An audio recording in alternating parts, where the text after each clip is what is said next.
Imagine your smile is missing. You feel as if there's nowhere to go. Nothing is going your way, and you're running on empty. You just don't know what else to do. You have no motivation to go to class and no motivation to do your homework. You know your college offers resources for you, but you feel as if there's nothing you can really do to save yourself from this downward spiral you are falling into. So you try to ignore the feeling, but it's so persistent that you just cannot ignore it. According to the Brown University Child and Adolescent Psychopharmacology Update, depression among college students showed a 4.6% increase from 2000 to 2004. To figure these numbers, they sampled 47,202 students on 74 different college campuses. It rose from 10.3% in 2000 to 14.9% in 2004. These statistics show a high number of college students are struggling with depression. With the intensely high number within these statistics, it is concluded that the number of students who are struggling with depression in the United States is on a rise. College and universities need to be aware of that and understand that it is going to be a common problem on their campus. I'm focusing on the idea that colleges are not offering enough resources for their students who are struggling with depression. All colleges offer something for their students who are struggling with depression, but is it enough? Do colleges really need to offer a variety of different resources for their students who are struggling? Is it the college's responsibility to notice that students are struggling? You can say no to both of those. It's not anyone's job or responsibility to notice signs or to point out the signs of depression, but for, say, the one who's struggling with depression. But let's put it into perspective.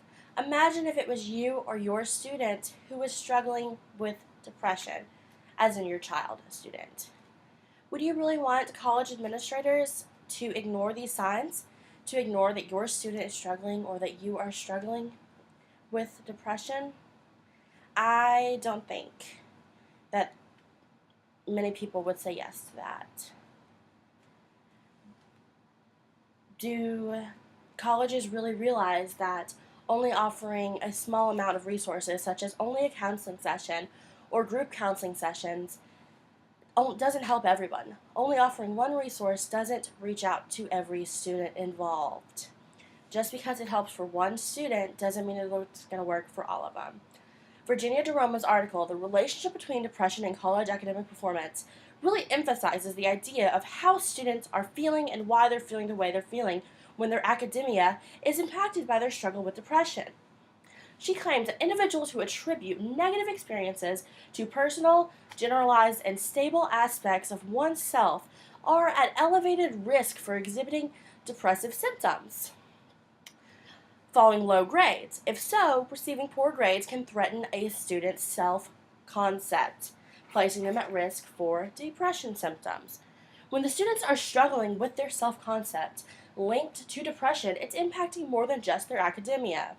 With self-concept issues in students, it's important that colleges offer resources for their students, not only going to counseling sessions physically like most colleges do offer, but maybe even related to online or social media, so it gives them an opportunity to seek out the help that they truly need anonymously if they wish, so they don't get the stigma of somebody who is depressed. There's no judgment. There's no, oh, look at her, she's depressed, let me make her feel better.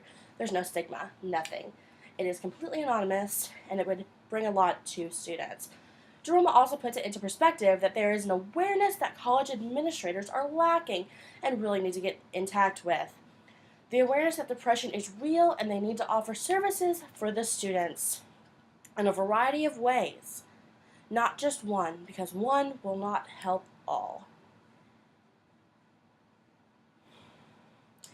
If there is a variety of ways offered, there's a chance that there are more students that are going to be helped, all because the one way doesn't work for everyone.